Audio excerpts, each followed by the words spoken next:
1922 წელს, როდესაც დემოკრატიული საქართველოს გერმანიის ელჩი ულრიხ რაუშერი აზერბაიჯანიდან ბრუნდებოდა, ბოლშევიკურმა მთავრობამ მისი ვაგონი მატარებელს ჩახსნა იმ საბაბით, თითქოს მას ოფიციალური საბუთები არ გააჩნდა.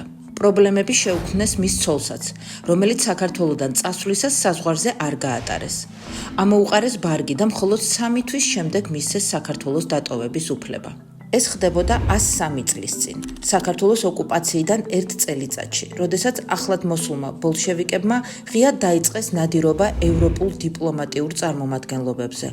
ანუ იმ დიპლომატებზე, რომლებიც ბოლშევიკულ რეჟიმს საქართველოში არ აღიარებდნენ. ისტორიული პარალელები და ფაქტები გვაჩვენებს, რომ 100 წლის წინათაც ბოლშევიკური ხელისუფლებისა და უცხოური დიპლომატიური მისიების ურთიერთობა ისევე დაძაბული იყო, როგორც დღეს. 2022 წლიდან მოყოლებული ქართული ოცნების ხელისუფლება დასავლეთს ბრალს დებს, თითქოს საქართველოს უკრაინასთან ომში ჩაბმას ცდილობდა. დასავლური დაფინანსებით კი სახელმწიფო გადატრიალება მზადდება. ამით ღია კონფრონტაციაში შევიდა ცივილიზებულ სამყაროსთან და დასავლეთის დიპლომატიურ მისიებს ღიად დაუპირისპირდა. 1921-22 წლებში ბოლშევიკებმა ნადირობა გამოაცხადეს უცხოურ წარმომადგენლობებზე საქართველოში. მიუყვეთ თანმიმდევრობით. 1921 წელს დიპლომატიური წარმომადგენლობებისთვის რთული პერიოდი დადგა.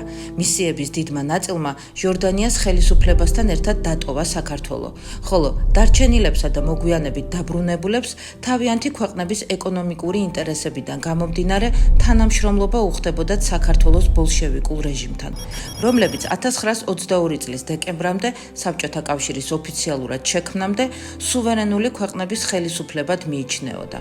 1921 წლის ბოლოდან კი დასავლურ წარმომადგენლობებთან ურთიერთობები ჩიხში შევიდა. 1921 წლის ზაფხულსა და შემოდგომაზე ემიგრანტული მთავრობის წევრებმა შეხვედრები გამართეს გერმანულ ოფიციოსთან, რის შემდეგაც გერმანიის ელჩი ულრიხ რაუშერი და იტალიის წარმომადგენელი ფრანცონი საკუთარ საცხოვრებელ სახლში დაიბარა საგარეო საქმეთა სახალხო კომისარმა ალოშა სვანიძემ და პრობლემების შექმნით დაემუქრა, თუკი არ შეწყდებოდა ჟორდანიას მთავრობის აღქმა საქართველოს ხელისუფლებად და ბოლშევიკებთან ურთიერთობები ოფიციალურ სახეს არ მიიღებდა. ცოტა ხნის შემდეგ სვანიძის მოადგილე ტოროშელიძემ გერმანიას მტრულად განწყობილი ქვეყანა უწოდა და ელჩ რაუშერს მალევე მოუწოდა საქართველოს სამუდამოდ დატოვება. მას შემდეგ, რაც 1922 წელს გერმანიის ელჩი რაუშერი საქართველოში არ შემოუშვეს, ბათუმიდან გააძევეს გერმანიის კონსული კარლ კორნელსენი, ისევე როგორც დანიის კონსულის მოვალეობის შემსრულებელი ჰაინრიხ ვარნეკე, რომელიც საერთოდაც ბათუმში იყო გაზრდილი. 35 წელი იქ ცხოვრობდა, ფლობდა ბიზნესსა და უძრავ ქონებას, რომლის კონფისკაციაც მოახდინა სახელმწიფომ.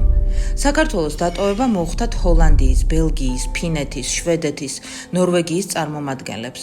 ბაქოში ცოლთან ერთად დააპატიმრეს ესტონეთის წარმომადგენელი, გადაიყვანეს საქართველოში და შპიონაჟის ბრალდებით გააძევეს ქვეყნიდან. დალუქეს შვეიცარიისა და ჰოლანდიის საკონსულოების შენობები, სადაც ჩეკა შევიდა და მასალები გაიტანა. ამ ტალღის შემდეგ ევროპული მისიებიდან მხოლოდ გერმანიისა და იტალიის წარმომადგენლობა რჩებოდა. 1922 წლის ივლისში ბოლშევიკებმა თბილისში გერმანიის მისიის შენობა გაძარცვეს, რომლის დროსაც გაიტანეს გარკვეული დოკუმენტაცია.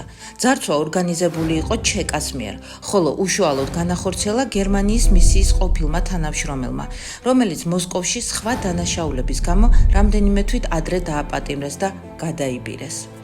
მისივე ჩვენებების მიხედვით ჩეკამ დააპატიმრა გერმანული მისიის თარჯიმანი ფონ ნორმანი ანტისაბჭოთა აგიტაციის, ჟორდანიას ემიგრანტულ ხელისუფლებასთან კავშირისა და შპიონაჟის ბრალდებით. 1922 წლის აპრილში გერმანიამ და საბჭოთა რუსეთმა ერთმანეთის სცნეს რაპალოს ხელშეკრულებით, რითაც რუსებმა საერთაშორისო იზოლაცია გაარღვიეს.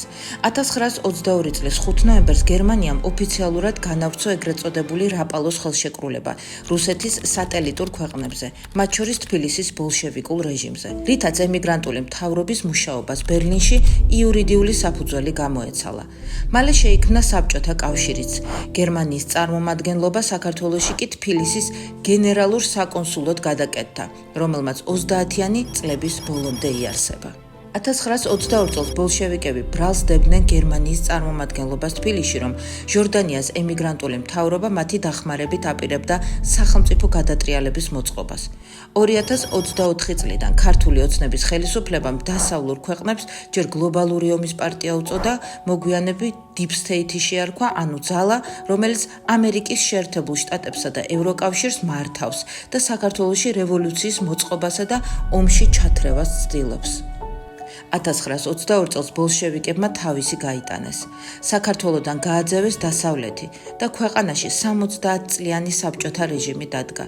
100 წლის შემდეგ ქართველებმა უწყვეტი პროტესტით ავტორიტარულ რეჟიმს უთხრეს არა და საქართველოს ევროპული მომავლისთვის იბრძვიან.